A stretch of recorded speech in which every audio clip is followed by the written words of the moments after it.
Hello, my friends, and welcome to the channel. Judging by the numbers, you're new here. It's okay, it's a new channel. So thank you so much for stopping in to see what it's all about.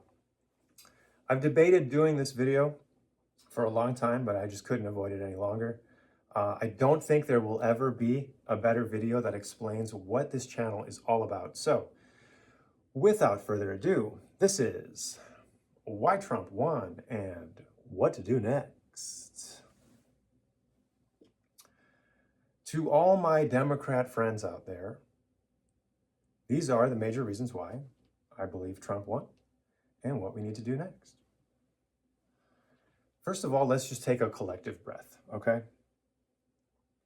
It's going to be okay. Repeat that to yourself as much as you need to. If you're still freaking out, the sooner you believe that, the sooner you will start to feel better, I promise. Now, why Trump won is not because half the country is a bunch of racist, fascist, bigoted bullies, as much as you might want to believe that. And it would be easy to believe. But just stop and consider for a second about how incredibly inflammatory that even sounds. He was even being called a Nazi by the end of the campaign, all in an effort to gaslight you and me into doing what we were told to do.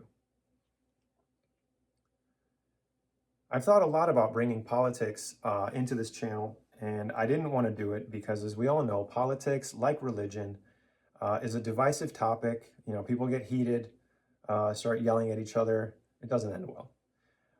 But then I realized that that's exactly why I should talk about it. Because this channel is all about bringing people together. It's about overcoming our obstacles, collective and individual. And as you'll soon learn, our societal problems are reflections of our personal shortcomings. This channel is not about debating policy. You have plenty of options for that. This channel is about coming from a place of understanding, because it is only from there that we can begin to come together. Now, I want to talk about the news a little bit. Today's news networks are a far cry from where they should be, and they give us the wrong example of how to think, debate, and handle a disagreement. Our news networks should not be using inflammatory language, gaslighting, and stoking the fires of division. If what you're watching is riling you up instead of calming you down, you need to change the channel. More on that later. We are all, to some degree, like a goldfish in a bowl. Unless we are consistently, consciously pushing our boundaries, those boundaries will forever contain our point of view.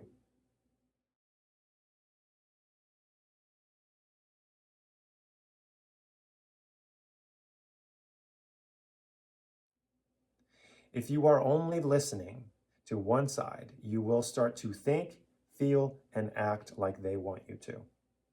This is true of both sides. What you don't ever want to do is lose your voice. If all you do is repeat what you hear on TV and social media, that's a problem.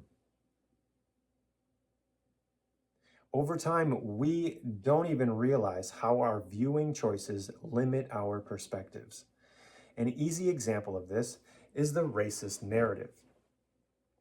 From Trump's first campaign, as soon as he criticized illegal immigration from the Mexican border, it became, he's a racist. But upon closer examination, you would discover that he's actually not. And we can examine this further in another episode. You'd have to know how to keep a cool head in order to see past the triggering language. You'd have to know and understand that the news is repeatedly using a word like racist in order to trigger you and therefore control your response. The same can be said with fascist, bigot, etc. These are all highly emotional words used to keep us triggered and therefore controlled.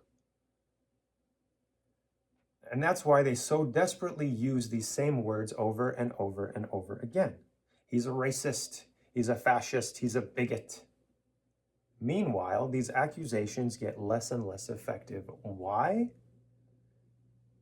Because he isn't. And if you just calm down and look at the situation without emotion, you can begin to see that. Now, over time, the other more important effect this has is that it bleeds your credibility dry until people simply stop listening. This, in a nutshell, is why the legacy media is doomed unless they change course. They are no longer reporting the news. They are giving you their emotional reactions. They are telling you how they want you to think. They use emotional triggers in order to get eyeballs where they want them to be. This is also why they have to continue to up the ante and why it ended with Trump's a Nazi by the end of the campaign, which is absolutely ridiculous. Deplorable, actually. Incredibly irresponsible. And in my opinion, they should be held responsible for what some highly emotional people will do or perhaps have already done as a result of using this type of language and broadcasting it to the country. But will they? Of course not. But hey, I can dream. But this is not just a legacy media problem. This is also a Democratic Party problem. The Democratic Party thrives on the belief that we are the higher-minded party. We are the progressives. We are the forward thinkers, the philosophically superior, morally loftier party, right? Well, my friends, we used to be, but it's just not true anymore. And the sooner you realize that, the happier you will be. Now, I believe in inclusivity. I don't want to discriminate against anyone or treat anyone unfairly. I believe in kindness, treating people with respect, going out of my way to help anyone in need. But I believe these things within reason. And the part that we forgot is within reason. There are limits to who we want to include in a civilized society, such as people that hate us and want to do everything they can to destroy our way of life. Have we all forgotten about 9/11 already? Do we not remember that terrorists exist? How could you forget George W. Bush using the word terror 1,000 times a speech? And yes, if you're paying attention, that was a trigger word too. Would you be kind to someone breaking into your house? Well, then why should we be kind to people breaking into our country? If you are seeking asylum, there are legal ways to do that. And if that process needs to be fixed, then let's do that. Also, wouldn't it be the kinder, more diplomatic thing to maybe help them fix their country instead?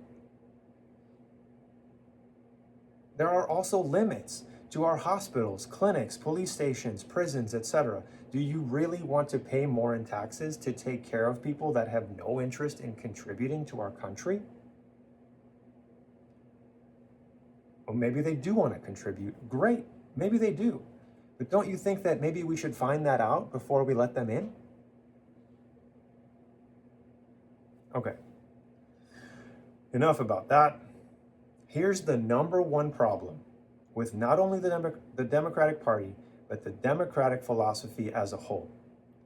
And that is the fact that it has no tether. There's nothing holding it back from progressing right off a cliff. It has become a party of slogans instead of standards.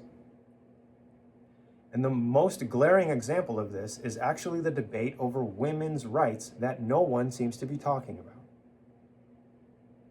Do women have the right to keep men out of their restrooms, locker rooms, and sports teams, regardless of how those men choose to identify? The gender identity debate has made women's rights all but obsolete, and no one seems to care. At least no one on the left. After spending years advocating for women's rights, the feminist movement all but forgotten. Why? Well, because today's issue is debating the rights of an individual who's been told they can change their gender. Because gender and sex are two different things. But, by the way, if gender and sex are two different things, then why do people have to change their sex? Why are we giving people life-altering drugs that suppress their body's natural development and cause irreversible damage for the hope of an outcome that isn't even proven or guaranteed? And as if that isn't enough, we're going to tell kids that this is okay and exclude parents from the conversation? There's no other way to describe that other than willful insanity. I'm sorry, there just isn't. Insanity, by the way, is not doing the same thing a bunch of times hoping for a different result. That's called being in denial. Einstein said that as an exaggeration, and we latched onto it like gospel truth. Insanity is where we're headed unless we learn to temper our gigantic collective ego. And the guy to start us down that path is Trump. History is not without a sense of irony, as it seems. So, as I said in the beginning, it's going to be okay. Trump only looks like the bad guy because he's been under constant attack. Now, granted, he came out swinging too, but the political persecution in this country has to stop unless you want it to knock on your door one day too. And I personally do not. We need to stop believing in censorship in any form. The entire conversation around misinformation or disinformation, or however you want to say it, was started by people who were sitting on their high horse of morality, believing that they know better than you do. And that, by the way, is a very dangerous place to be. No one owns the truth, and the more voices we have out there, the easier the truth is to see. Censorship and truth do not coexist. These ideas are not morally superior. Quite the opposite, in fact. And if you sit down and ask yourself, if you believe you are a morally superior person compared to a Republican, and the answer is yes, that should alarm you. Because it is exactly when we think we are morally superior that we allow ourselves to do morally reprehensible things. It is in the name of morality that we have done the most immoral things in human history. We must always and forever remember that we are equal human beings created by God, and we thrive when we come together, not when we allow ourselves to be separated by people that benefit from our separation. It's time to take a step back. Take a breath. Relax. Remove the triggering elements of your life and do some reflecting. I love you guys. I hope we truly start healing as a nation. I want America to once again lead the world, not just economically, but philosophically as well. I believe our potential is the greatest untapped resource we have. My name is Arthur, and I'm an emotional intelligence coach. I help people resolve conflicts, build strong relationships, and push past personal obstacles. If you have a problem you'd like help with, please reach out by clicking the link down in the description below and book a time for us to talk. Thank you so much for watching, and I will see you at the next bump in the road.